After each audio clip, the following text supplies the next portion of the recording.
I'm Elliot Chodoff, and welcome to Conflict Uncovered, your go-to podcast for in-depth analysis on the complex and dynamic conflicts shaping the Middle East, Israel, and the world. Join us as we delve into the latest developments, historical contexts, and the geopolitical forces at play. We bring you the insights you need to understand the issues that matter most. Stay informed, stay engaged, and uncover the truths behind the headlines. Hi, and welcome to Conflict Uncovered. I'm Elliot Chodoff. I'm joined by my good friend and colleague, Zev Uslan. Zev, how's it going? We're still quasi-enjoying the ceasefire and still anticipating unceasefiring. Yes, well, here up north, we're in a typical ceasefire with terrorist organizations. We seize and they fire, but we've been doing some responding as well, so I can hear the artillery at least from my house. But it's within the ceasefire, so it's all good. It's all okay. Last episode, we did part one of the long road to October 7th. We focused on the Palmach as the formative culture, military culture of the IDF. And today I want to do a little bit more of a deep dive. What do you think? I want to. I'm looking forward as a minor history buff. I find this all fascinating. One of the things I hope we'll cover, and I think speaking from myself as if I am all Americans or all American Jews, is the differentiation between a war and a battle, because I think we don't think in those terms. You know, to us, bullets and guns and boom booms are war. And two, maybe down the road, if we can discuss because I think Americans think of war of those people outside of America. And, you know, we're somewhere in the Middle East and we always seem to be at war. And now we seem to be at war with the Americans. And I think that's very confusing. So I'm hoping at least down the road, we can distinguish what is war versus battle, what that means in terms of our IDF military history, but also what that means in terms of the autonomy, independence of the Israeli perspective and the Israeli need in our region. Okay, so let's do a bit of a breakdown on that. I'm going to start with the classical definition, the international relations strategic definition of war as armed conflict, and here also very often in America we hear the term conflict and war used interchangeably. They are not. Conflict is something actually that's a normal part of relationship. It's an interesting note in conflict sociology that says that the absence of conflict means absence of relationship. Conflict is disagreement. If there's no disagreement about anything, what you have is apathy. Coming from the formal psychological perspective, it's the same thing. And now as an Israeli, I think we relate a lot to each other because we're totally free to have conflict and express it. Right. Well, you guys got it from us, from the sociologists, but never mind. I'm joking, but the idea that conflict is by nature bad, the social science approach to that is no, it's not. Conflict is really what relationship is. How you handle the conflict, how you resolve the conflict is really the issue. And war is the state of affairs that says we're going to handle this conflict violently. And that is the state of war. Now, it is a state of affairs so that I would argue in the grand sense that Israel has really only had one war. It started on Independence Day, 1948, and it has never ended. Just as I've, in my talks about the Iran conflict, when reference was made to the 12-day war or the war this past month in March, I say, no, these are campaigns within a war that began in 1979 when Khomeini came to power. So war is a state of affairs. It isn't necessarily open combat.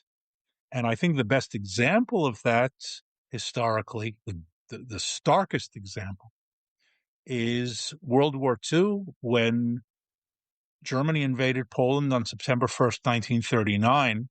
Britain and France declared war on Germany on September 3rd, and nothing happened between Britain and France on the one hand and Germany on the other hand until May 10th, 1940, when the Germans invaded the West and invaded France. Now, does that mean that between September 3rd, 1939 and May 10th, they were not at war?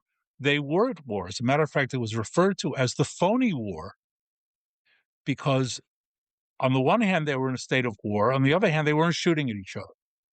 So war, again, is a state. It's a status. Having said that, I'm going to misuse the term in this discussion in part because of popular usage. In other words, those who are familiar with Israeli history talk about the War of Independence and the Six-Day War and the Yom Kippur War and the First Lebanon War. We do that here as well. They're referred to as milchamot, which is war. And I'd rather not confuse the issue by being overly technical. So I'm going to once again technically misuse the word. But here, when I talk about war, I'm talking about the major engagement of large-scale maneuver forces and not engagements or quasi-engagements on a smaller scale. And here again, I'm talking about maneuver ground forces. The Air Force, as we've mentioned, and we can go back into this a bit, is an entirely different sub-institution within the institution of the IDF. The Air Force, for a variety of reasons, is always on. It's operating, and its whole background, its whole culture is different. So here I'm talking about the ground forces, and I'll give you a simple example of what I mean by war, not war. The Second Lebanon War, as it's called, the war with Hezbollah, the 34-day war in 2006, which I even have a war ribbon for participating in. From my definition for our use today, was not a war, in the sense that there were some ground forces engaged, but there was no large-scale maneuver on the army level. There were battalions, brigade commands were being used, command headquarters, but it didn't entail the mass movement of ground force. It was actually an Air Force war predominantly. So I'm going to leave that out, and you'll see in our discussion today and going forward why I leave it out and why that's so important. Okay, having said that, I want to go back to the period that we discussed about the Palmach last time, and that's what I'm going to refer to headline categorically as the period of the wars. Between 1948 and 1982, Israel fought, of course, its first major war was the War of Independence between May 1948 and March 1949. There was the Sinai campaign, the 100-hour campaign in the late fall of 1956, but once again involving brigades and divisions maneuvering in Sinai. Okay, Israel took the Sinai Peninsula from the Egyptians in a 100-hour campaign. It was a full army engagement. Next after that is the Six-Day War. Once again, divisions engaged on three fronts. Sinai against the Jordanians, what they call the West Bank, Judea and Samaria, and against the Syrians on the Golan Heights. There was then a war of attrition in Sinai, which is a kind of hybrid, because on one hand, divisions were involved. It wasn't really a maneuver war. It was a defensive positional war. But it was on the divisional level, and it was sort of an intermediate period that ended in 1970. And of course, there was the Yom Kippur War of 1973. Once again, divisions uh, mobilized and sent into action both against the Syrians and the Egyptians. And ultimately, the Lebanon War of 1982, once again, divisions sent full scale maneuver against the PLO and against the Syrian army in Lebanon. And that was the last time that happened until the aftermath of October 7th, 2023. So that's why I separate those periods and more for our purposes organizationally and what that means. Again, we'll come back to that. Rather than get into the fine points of history, was this or wasn't this of this scale or not? And here I also want to emphasize, and I think I want to relate to something you said before. For the people who are in it, it doesn't matter what you call it. Right. Just again, I'm speaking from my, I call it my recovering leftist American Jewish perspective. People got killed by bullets. There are more. And I know that's Right. simplistic, and I know that that's not technical. But from a felt distance from 10,000 miles away, that's a war. And so I think you're distinguishing technically the terminology. Yeah. So I want to emphasize that point, and I'll say it again. For the people who are in it, it doesn't matter how you categorize it. They're shooting at me. It's real. It doesn't matter whether it's an historically meaningless skirmish on some border uh, position, or the invasion of Normandy in World War II. History looks at those on a different scale. The person who's getting shot at, it's 100%. Okay. Our analysis here, or my analysis, is going to be organization, institutional, not individual. And that's why I make that distinction.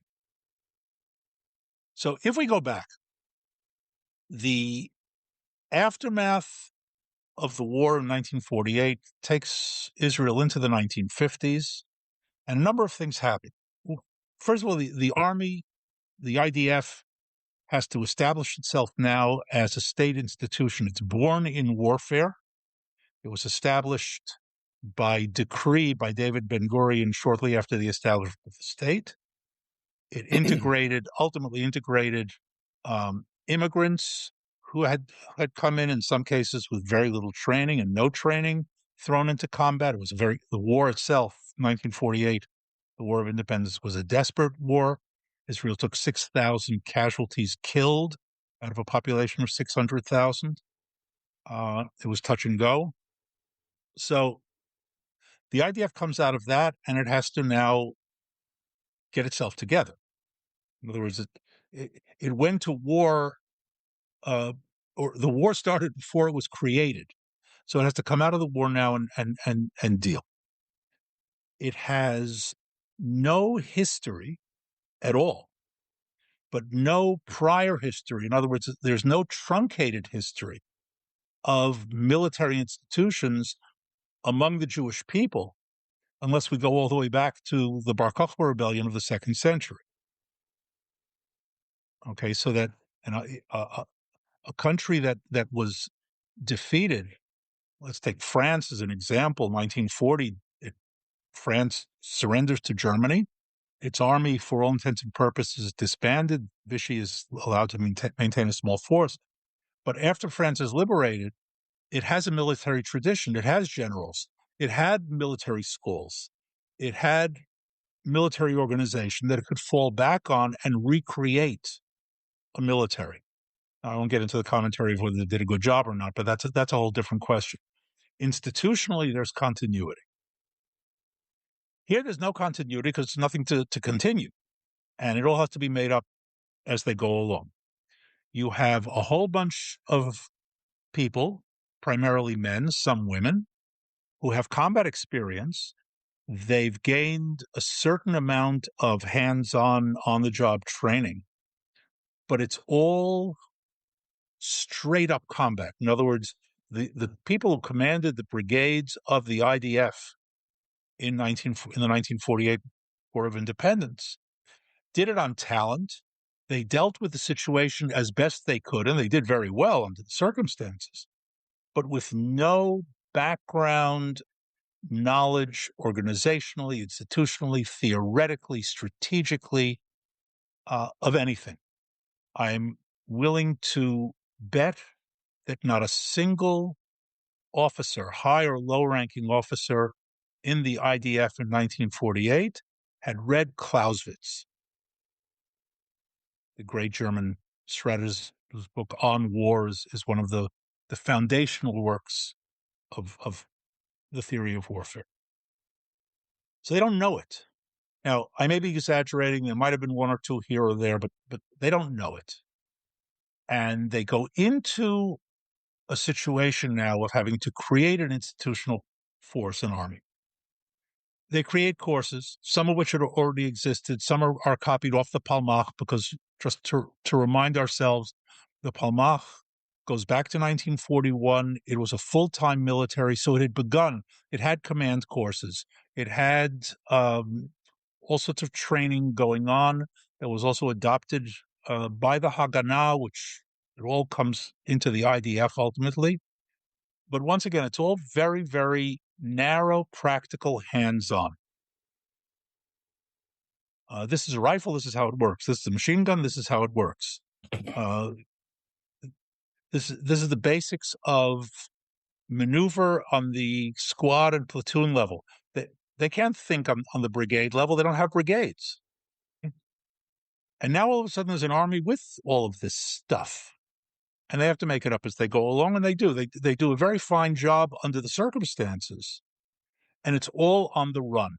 Because even though the war ended in 1949, it didn't end in 1949. Terrorism begins almost immediately. The Fedayeen out of Gaza. The threat of invasion remains.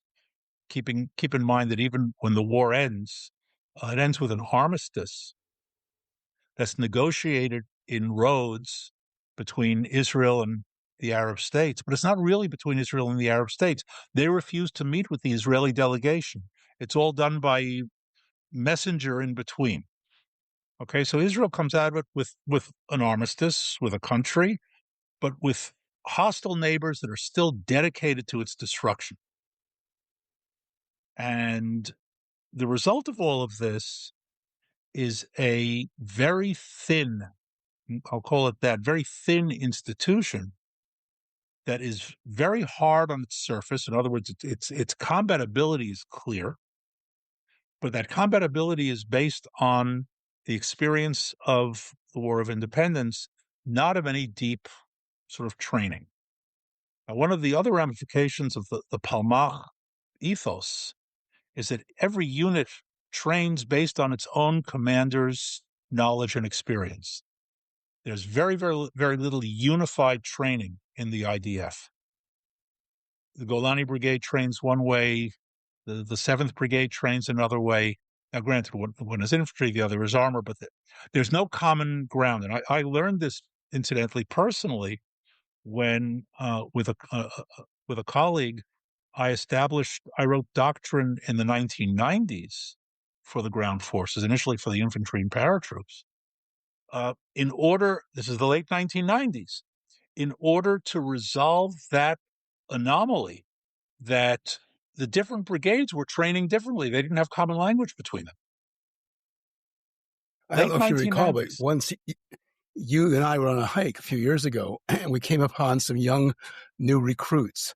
And you came up to them and said, "What are you guys doing?" And they said they're looking at this manual, their training manual, and how to organize and how to fight. And you go, "Yeah, I wrote that." And they went, "What?" So I thought that was very interesting. I want to just, on a personal note, add something. You had just said that there was no military doctrine, no military formal training.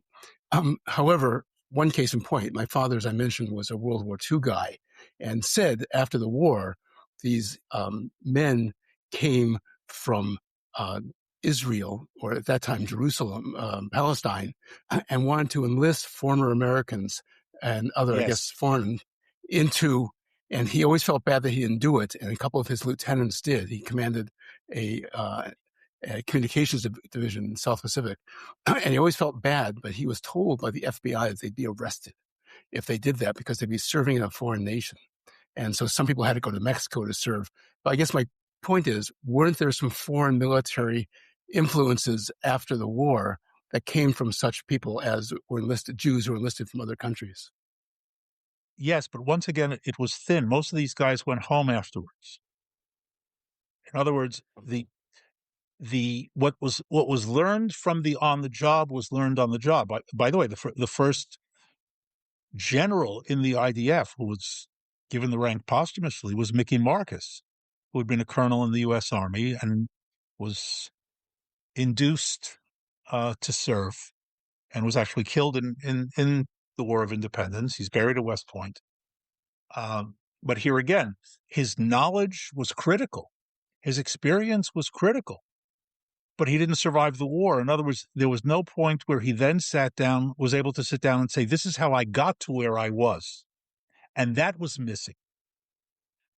Also, with all due respect, lieutenants and captains have a very narrow sort of institutional view of what's needed on a grand level. The weakness of the IDF starts at its higher ranks, not because these people are not good or not qualified. On the contrary, they're superb for the most part, beyond superb, but they don't have the background knowledge that they can get away with as lieutenants and captains and majors, and they can't get away with. They can fake it, and they fake it well. And I don't mean this in a negative sense, but as a general, it's a whole different perspective. Not having that deep background today, it's still an issue, much less than it was back then. So that's one part. Another part of it is that the IDF is established as a people's army. Now, this has to do with all sorts of things that are involved in and of themselves, but a people's army in the sense that it's not going to be a professional army. It's going to be the army of the nation. The consequence or the outgrowth of that is universal conscription, something we're still battling about politically today. What does universal mean? But the law is that age 18, everybody in the country is eligible for conscription. And which is why the sticking points of the ultra-Orthodox, for example, is there needs to be a law to exempt them from the law. Okay, which is what. Thank you. Okay, what the whole argument about the law is a 1952 induction law, and I will say again, universal conscription is not a draft. The United States had selective service. We have unselective service. Okay, you're not selected. At age 16, you must register, and at age 18, you must present yourself for induction. That's the law. And once again, we can go into who's exempt and who isn't exempt. That's the basic law. The military is designed as a people's military of universal conscription, and it has no military academies. Everybody goes in, and I'm going to say this nominally because not everybody goes in at 18, some go in at 19 for reasons that the Army gives them permission, and it doesn't matter. For our purposes, at age 18, everybody goes in. And officers are all up from the ranks, except for pilots and naval deck officers. And now there are programs for high-tech people and engineers and that sort of thing. Leave the professional exceptions. From the military perspective, again, with the exception of pilots and naval deck officers, every officer in the IDF started as a private, basic training along with everybody else. Now, that has tremendous Elliot, advantages. a little unintended humor, but in America, we have ROTC, Correct. Reserve Officers Training Corps, plus minus. There is nothing like that in Israel. No, no. So once again, there are no academies. There's no West Point. Here again, I'm talking ground forces. No West Point, Texas A&M, the Citadel, Norwich, and Connecticut, all of whom put out officers directly commissioned into the U.S. Army. But they have a bachelor's degree when they get it. They're 22 years old with a bachelor's degree when they're commissioned as second lieutenants. In the IDF, if you're fast tracked, and you have to fast track, you're 19 or 20 when you become a second lieutenant with a high school diploma. Now, having taught university for 25 years, I'm not going to overstate the value of a college education. But I am going to state that a college education plus 4 years of maturing puts you in an entirely different place as a second lieutenant than a 19 or 20-year-old who's up through the ranks. Now, up through the ranks has its value. You've been there, you've lived it. The United States military and others, but using the U.S. as the example, it's known second lieutenants are they've got the bar on their shoulder, but they don't know anything. They have no experience. They've never done it. They need their sergeants to teach them the ropes and that sort of thing. And that's true. And again, that has its pros and its cons. But the result here is undereducated, undermature. I'm not going to say immature because they're very mature, but they're undermature junior officers who go through a training course that is roughly the equivalent of what in the United States is called Officer Candidate School, OCS, where enlisted personnel who are appointed or designated to become officers go through this course, OCS. It's a 90-day course, as is the standard officer course for the IDF. And in World War II, they were called 90-day wonders. And in the Vietnam period, they were referred to as shake and bake. And with all of the ramifications. In other words, these were people who were needed as officers. They were designated as officers. They were sent to a 90-day, this is how you become an officer course. And they were put out at the other end as second lieutenants. It was the lowest of all officer training course types. Now, once again, adequate. People get by. Really talented people took that and were able to go forward with it. But if your officer corps is coming out of that, you've got a problem. Another element, institution missing from the IDF from then until now is the professional sergeant. The sergeant major, the best, I think, Hollywood example is the movie We Were Soldiers with Mel Gibson. He played a battalion commander, by the way, true story. He played the guy who wrote the book, Vietnam period. His sergeant major, his battalion sergeant major, Sergeant Plumley, 1965, had jumped in all 5 jumps in World War II. And in 1965, he's the sergeant major of this battalion. He's forgotten more about infantry warfare than anybody in the place ever knew. And he's the link. He's the historical, experiential link through the system. We don't have that here. So the 19 or 20-year-old lieutenant now takes over a platoon with a 19-year-old platoon sergeant and a bunch of 18-year-old soldiers. And of course, you can see the problem with that. Very talented. He's going to handle it. He'll do a great job. But he has no knowledge base for that. On-the-job training will take him a long way, and I want to run just one example of this up and through in the time that we have left. And I will say in advance, It's an outlier example, but it's enough, even in its extreme, to show a rule that applies through the IDF in that period. Ariel Sharon, who you can like him, you can not like him, you can like his politics, you can not like his politics, uh, was a world-class military genius. His military claim to fame actually was in a battle in the Six-Day War. I'm not going to go into it here.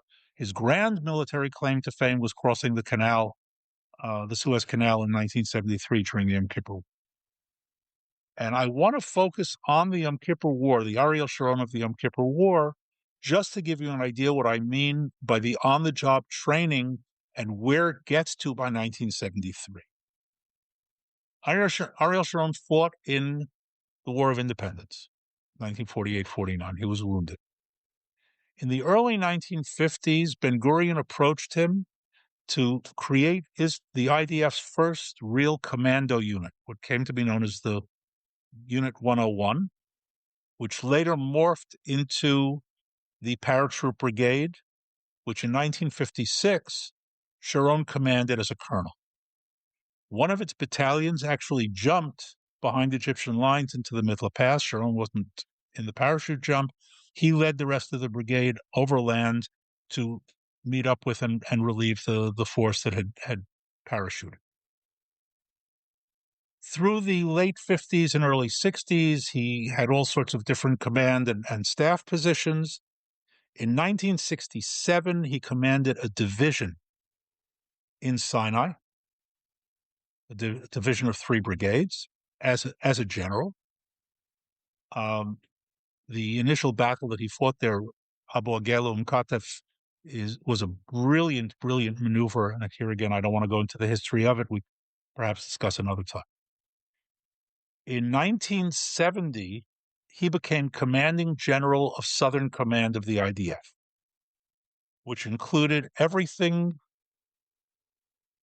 Sinai, the Egyptian border, the Jordanian border, the South.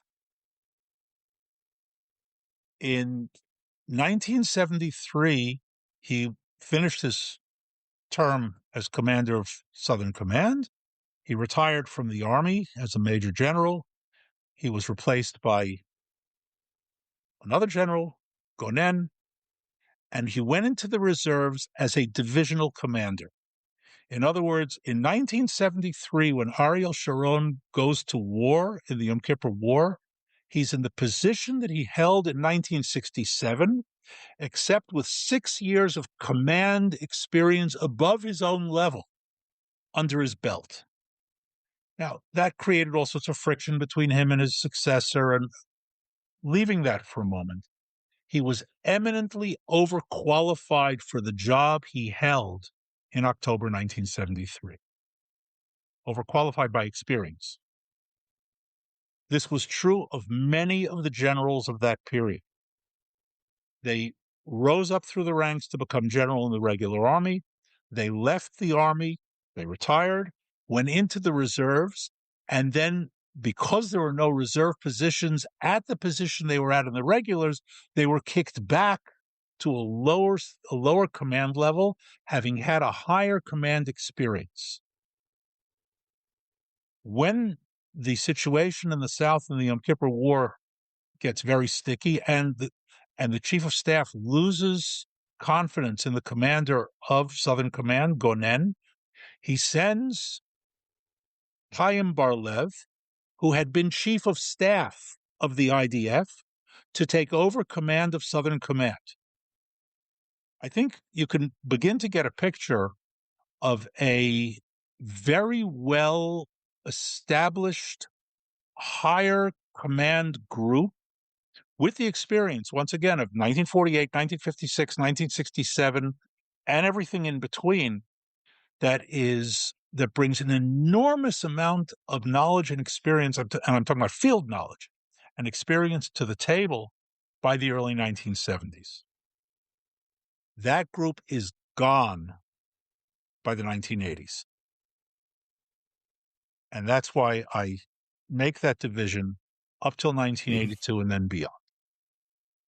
in our next discussion on this, I want to go back once more into some of the organizational weaknesses of that period, but then move beyond that into the period of the 80s and the 90s, which will begin the turn, and in the negative sense, from that extremely successful system that operated earlier into one that goes into decline organizationally and militarily on the higher levels. All right, the guys on the ground, and when I say guys, the men and women on the ground remain brilliant, but the corrosion begins at the higher levels because it's missing the components, some of the components that I talked about today. Elliot, thank you. I mean, you're giving me tremendous amount of perspective and knowledge and in-depth comprehension of things that one can't get, even with good intentions, by a social media reading understanding. Thank you very much. I appreciate it. It's a pleasure. Always good to have you with me. So, to our listeners, once again, thanks for being with us. Thanks for listening. And until next time, stay safe, stay engaged.